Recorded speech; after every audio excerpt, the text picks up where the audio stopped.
in the launch of the groundbreaking map of the restoration opportunities to combat climate change in Africa, an area being called the Great Green Wall. Shireen Adil has more details.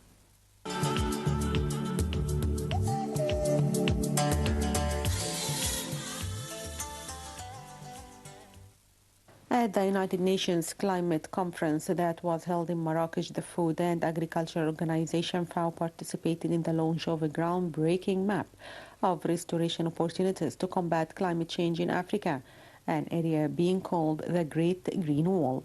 The map is based on a collection and analysis of land information in Africa's dry lands in order to improve resilience to climate change.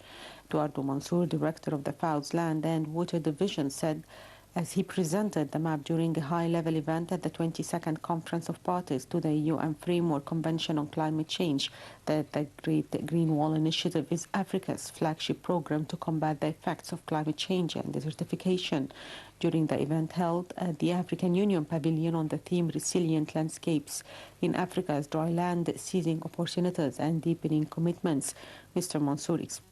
So far, the Great Green Wall Initiative has shown that degraded lands can be restored, but these achievements pale in comparison with what is needed. According to Mansour, the tools used to create the map are vital in providing critical information to understand the true nature of restoration needs throughout dry lands in North Africa, the Sahel region, and the Horn of Africa.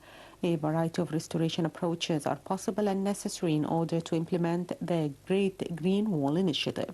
These include natural regeneration that allows farmers to protect and manage the natural regeneration of forests, croplands and grasslands, large-scale land preparation and enrichment, planning areas where degradation is severe, mobilization of high-quality seeds and planting materials, and involving communities in the selection of native species to be used.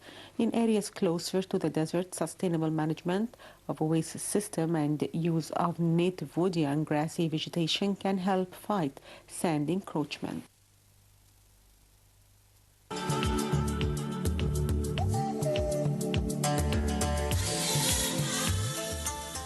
Welcome back, and to shed light on the climate change in the Black Continent, we are very much delighted to have our dear guest in the studio, Dr. Viviane Mourous. She is a political analyst. Hello, Dr. Viviane, and thank you for being our guest. It's my pleasure. Dr. Viviane, of course, we have been witnessing the conference which was held, the UN Climate Change Conference, which was held in Marrakesh, Morocco.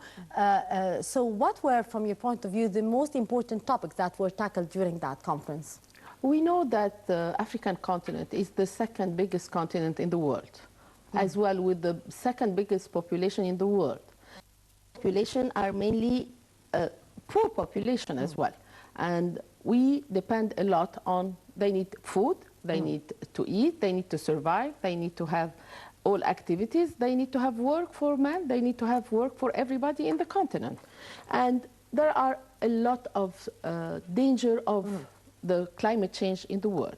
There is erosion, because we know that it's surrounded by water everywhere, and we know that the risk of the melting of the Antarctic will increase the amount of water all over the world, which means that sometimes the beaches are eroded by 1 meter, by 2 meters, even by centimeter. So that means the land will decrease. That's one part of the erosion, climate change that happens to Africa. And with that, that will be the people will be changing the place where they live. And there is the risk of the Sahara.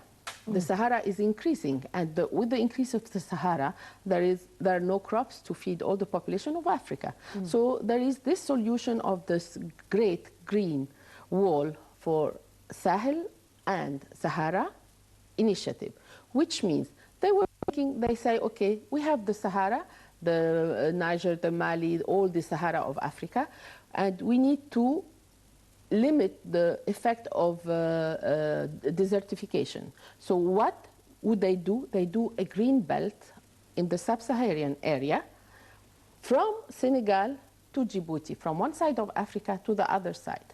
That is the great initiative, to have a green belt, and every country on its own will be planting the trees necessary. It's like a mosaic and the puzzle that every country will be doing that. Why they are doing that? Because as I said, there'll be a big problem of food in the world and a big problem of water as well. Yeah. So, and strangely enough, you have a lot of drought, even in the pass by. And you have drought, and you have to educate the poorer population because, strangely enough as well, all the big countries and all the countries are depending on the poor people for their survival. Yeah. They depend on the farmer because the farmer is the one who is going to plant the food and the vegetables and all that in order for the other people to survive. So you have to get the rural areas and educate people how to manage the land and how to manage everything in order to have a sustainable development of their crops all the year, because everything depends on that. Yeah. You have a sustainable development, and for the economy of the country and for the economy of the continent, because it's like a chain. And all this chain, but essentially it starts at this basic poor people level. In some areas, they may not even have electricity or even anything of leisure, but they live, they wake up, they live, they plant the land, and that's how. So they are targeting these people on how to teach them to manage the land. Something else, they want to teach them the resilience, and it's not easy because they don't have crops. They're very poor. They hardly have the crops. They have to take the plant or the fruit, dry the grains in order to plant them. It's not even easy, but it's something that should be done. There is as well the globally, because the import-export, if the farmer, for instance, who is planting cocoa and coffee in Africa, that doesn't know how to plant this anymore, the cocoa and coffee trade all over the world will be slow down, and a lot of other consequences. So it is a very big problem, but they reached this solution of building this great green wall eventually, and the Marrakesh conference, they said we have to start implementing this really and urgently, because the world is an urgent need of having this problem of climate change tackled and really faced very seriously. There are other things as well about the energy and the type of energy, maybe in the other sides of the climate change. Yes, indeed. Yeah. Dr. Viviane, we have to mention here that the African continent is one of the most hurt or affected places in the world due to the change of the climate change and the global warming. So we have been hearing a lot about the contribution that many countries of the developed countries would make in order to help the African continent face the challenges and the negative effects of the global warming on its soil and its climate as a whole. So do you believe that we actually started to get these funds from the international community, or yet we did not see any concrete steps on the ground up to this moment? There has been some promises. But nothing concrete on the ground. Just recently, the Europe have given $50 million in aid, and before that there were $248 million as well in aid. But even for 300 million, it's not enough to tackle the whole continent. But again, I say you have to teach someone to be a main trainee who will go and teach those. How are you going? Because it's a very difficult logistic to implement that, because you rely on those communities, on the poor communities.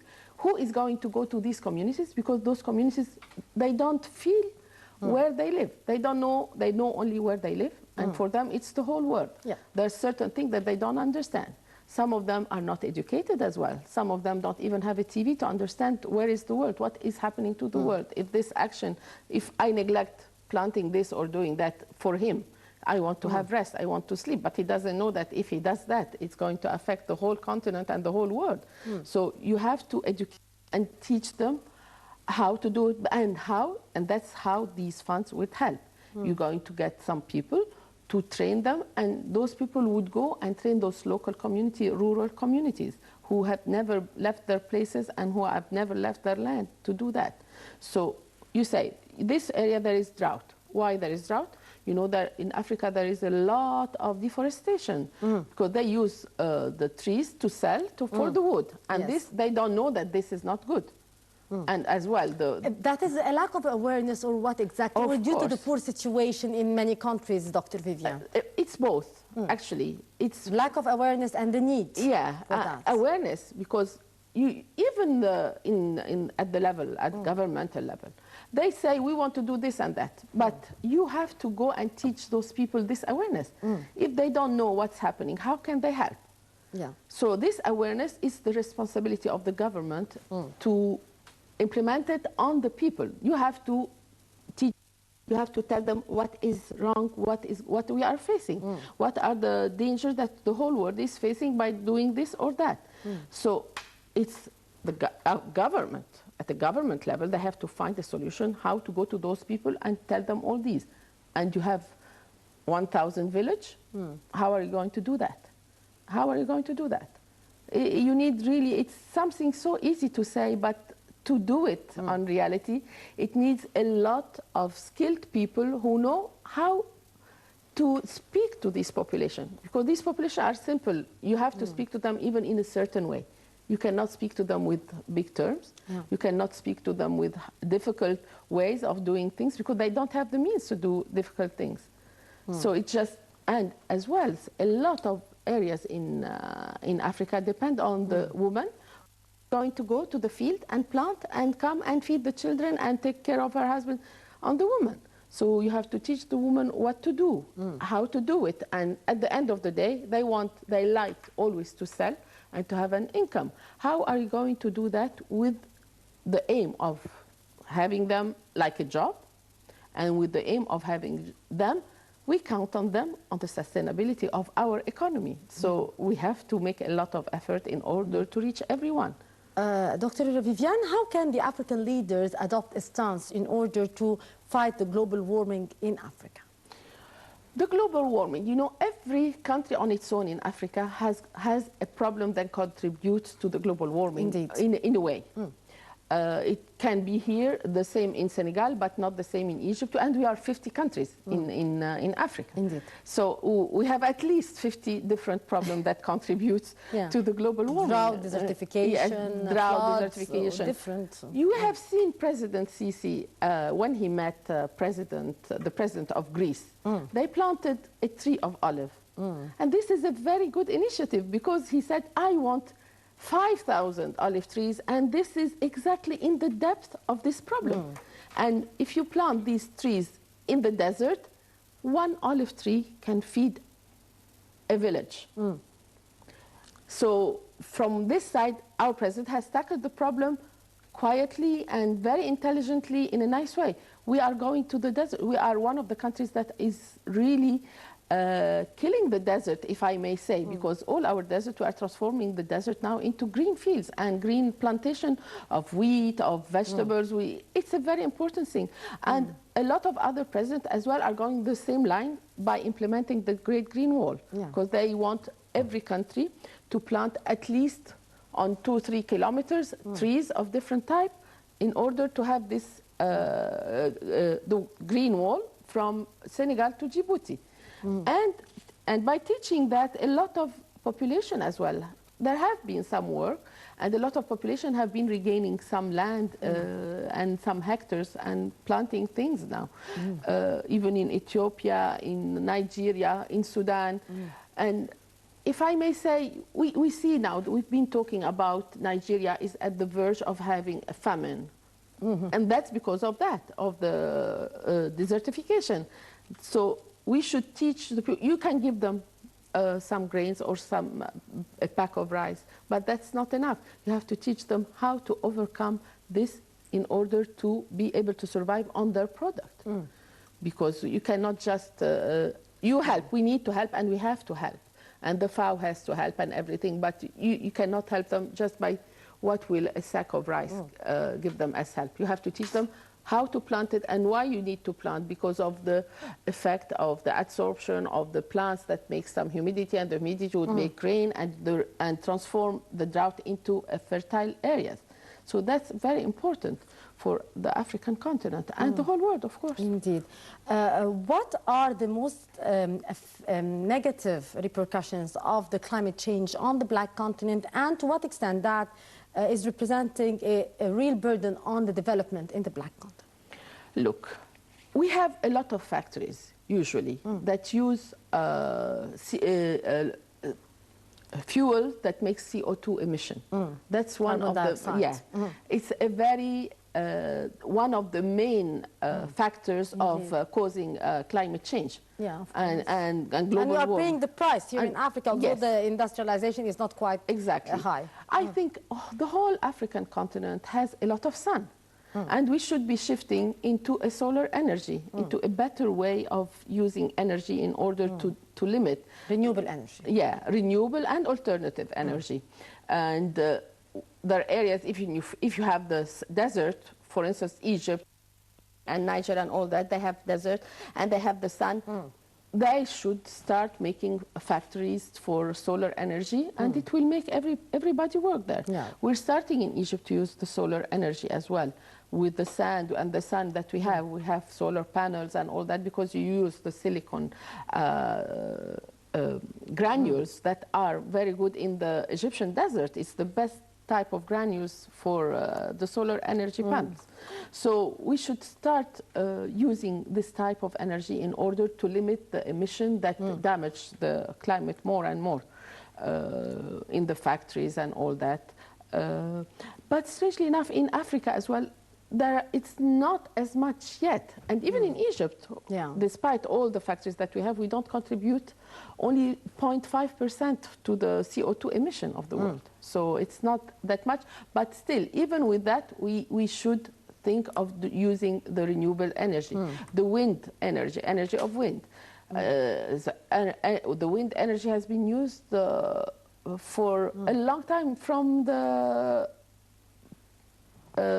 very 3,000 or 4,000 years ago. They used to use the wind to make the boats sail in the sea. So we should concentrate as well on the wind energy, which is it's booming nowadays, and a lot of people are using on top of the flats or the building they use, they put wind energy.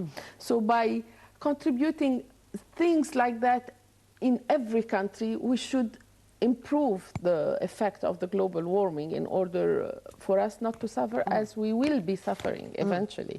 To what extent, Dr. Viviane, we are facing a pressing issue due to the global warming every single day, because we are not actually facing the threats in a real way in Africa? So how can we start to move forward in that domain? Actually, we are facing that every minute we speak. From the moment you switch on the car to the moment you go to sleep. When you switch on the car, if your car engine is not clean, you'll make an emission, a very big emission of CO2. Indeed. So there are new ways of having a clean fuel. And although I believe now it's a recommendation if you are renewing your license to do that. Yeah, but not a lot of people understand that. You see a lot of cars running with black fumes that are suffocating. The boats as well, for the sea, in the sea as well. The cigarettes that you're smoking. It's all, I mean, all the rubbish that you are, even the rubbish that you put in mountains, in Muqattam or all that, it has a landfill heat that overheats as well. I mean, from the moment you wake up till the moment you sleep, you contribute the bad effect of global warming and climate change. So if we start looking at a better fuel or having cars, that electric cars, of course, the high-octane fuel, 95, is very expensive, so not a lot of people would use it. You have to check your old cars. You have to limit the smoking. You have, I mean, Every minute, in every way, you have to do it. Indeed. Dr. Viviane Morris, our political analyst, thank you very much for your precious input and for being our guest for today. And with that, our dear viewers, we come to the end of this edition of Africa Today. Hope you have enjoyed it. Until we meet again, I'm History Rabia signing off. See you.